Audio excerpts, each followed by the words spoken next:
Yeah, I believe that Christ's suffering and the demonstration of the kind of physiologic stress that his human body was under is manifested in the Garden of Gethsemane, where it's described that he was sweating blood.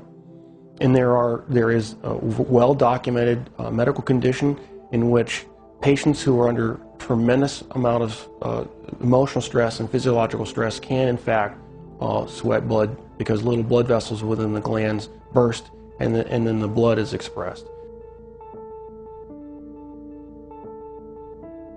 The scourge involved the use of a short whip with pieces of typically metal, sometimes bone, sometimes pieces of porcelain wrapped in these leather straps, which is then utilized to come across typically the back, the shoulders, the legs of the victim.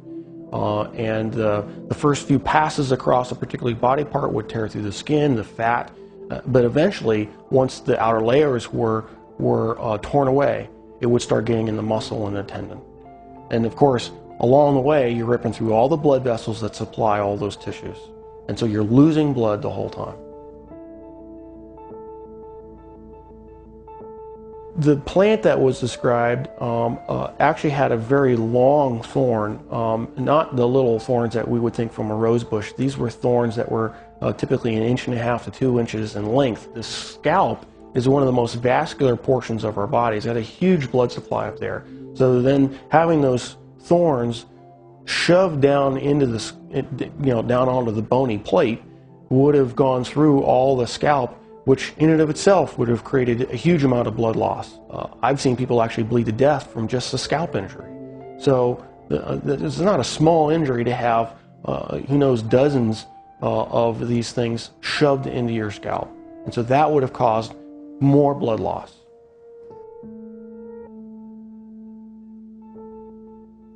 Typically, when a victim has to carry the cross, what has been described in the literature, in actual Roman literature, is they describe they carry the crossbar, and the crossbar is estimated alone was estimated to weigh about 110 pounds. And of course, if your arms are stuck out here, wrapped up on the crossbar, and you fall down, you need help getting up.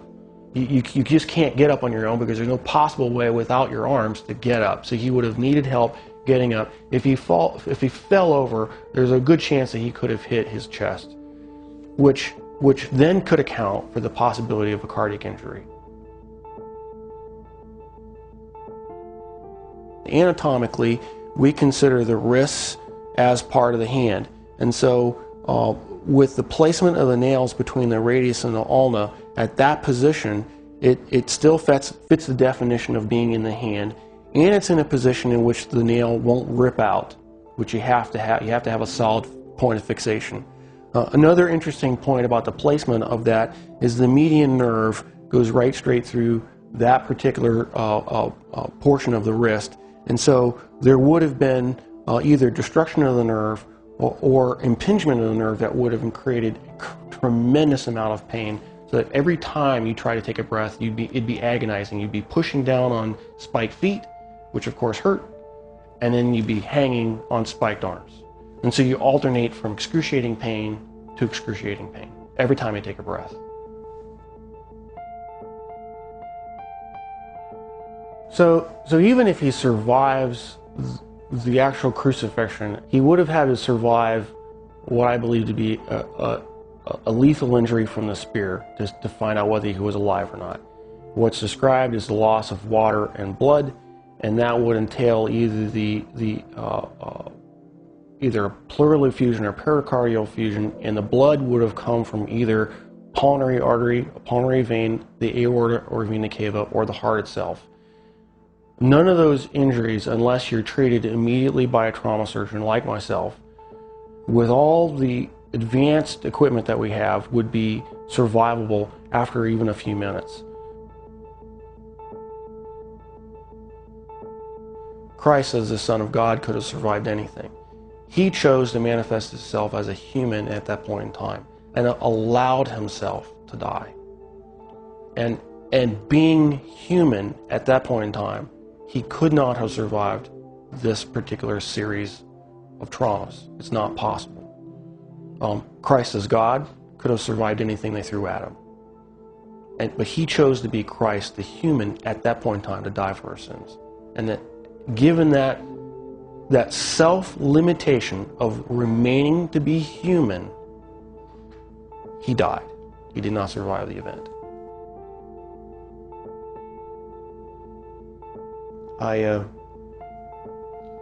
I'm profoundly impacted by it. Because I realized the price that he paid was something I would never be willing to do for probably anybody. It's very difficult for me to even sing songs about the cross, even in worship.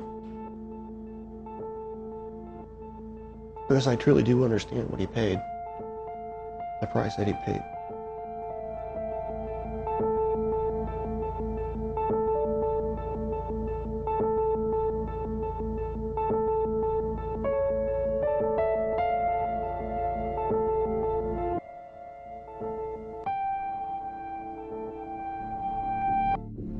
It's the most important event in history. What did it feel like? One weekend that split time into before and after. What did it look like? If you believe, it defines your whole existence. What really happened? But how much do you really know about the cross? Any illustrations I saw of the crucifixion were of a fairly placid Jesus looking down in pity from the cross. This was not a pretty picture. Dr. Carl McCurdy has studied Jesus' crucifixion and has filled in many scientific details that the Bible leaves out. Jesus allowed himself to suffer, and I couldn't imagine a worse way to die. Jesus said, "This is your hour, when darkness reigns." Luke 22:52 and 53. Thursday night, April 6th, 30 AD. Most historians agree this is the date of Jesus' arrest. Pilate had Jesus flogged and handed him over to be crucified. Mark 15:15. For prisoners sentenced to crucifixion, the first step was flogging. The Romans used a whip called a flagrum. It was specially designed to rip the skin off a prisoner's back. They had it down to an art. The iron would make bruises, but then these pieces of bone would begin to cut into the skin and the subcutaneous tissue, and actually would result in lacerations all the way down to the muscle. The pain would be intense and unrelenting. The point of the scourging was to bring the victim as close to exhaustion and as close to death as possible before actually taking him to the cross. The soldiers twisted together a crown of thorns and set it on his head. Then they struck him on the head again and again. Matthew 27:29 and 30. Next, for Jesus, a special punishment. The thorns themselves were most likely several inches long and horribly painful. The face and the scalp have probably the best blood supply of any areas of skin on the body. You also have some of the most nerves, some of the greatest number of nerves in the skin would be on the scalp and the face. Again, intense, sharp pain. They seized Simon of Cyrene, put the cross on him, and made him carry it. Luke 23:26. It weighed between 80 and 110 pounds, and knowing that Jesus could not carry what the Romans called the patibulum gives clues about the beating he'd already suffered. One thing that we see in trauma is that a young person, a person who is in good condition, may be much closer to death than we think from the blood loss. So even though Jesus at this point was stumbling and could remain upright, he was probably very near the edge of total circulatory collapse. He went out to the place of the skull, and here they crucified him. John 19:17. Crucifixion was a relatively bloodless process. The nails Romans used resembled railroad spikes. There was one pounded through both feet, and one hammered through each wrist. A nail or spike through the palm would never hold the weight of a body. But the spike inserted through here would get right in the middle of those wrist bones and would enable the body to be suspended by the strength of those ligaments. The pain would be like hot liquid. It would be a hot shooting pain back up the arm. It would leave the hand in a claw shape and paralyzed. Death on a cross had little to do with nails. Instead, crucifixion normally meant death by suffocation.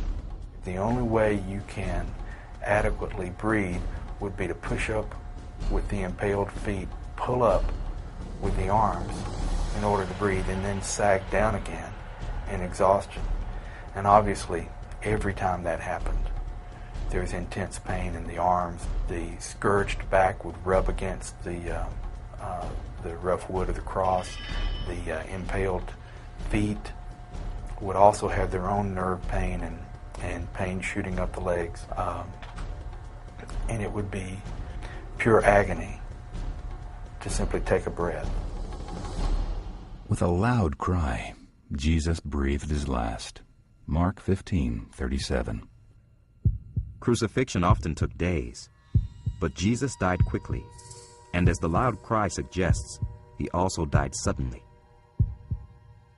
A catastrophic terminal event is a pathologist's phrase to mean that something happened all of it to cause death. And my feeling would be that his scourging was so intense, that the blood loss that preceded the crucifixion was so intense that shortened the length of time of the crucifixion.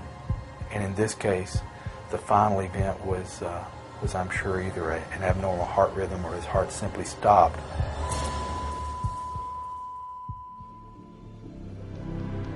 At the place where Jesus was crucified, there was a new tomb, and they laid Jesus there. John 19:41 and 42. On April 7th, 30 AD, the world turned dark. Jesus is dead. Friday is over. But Sunday is coming.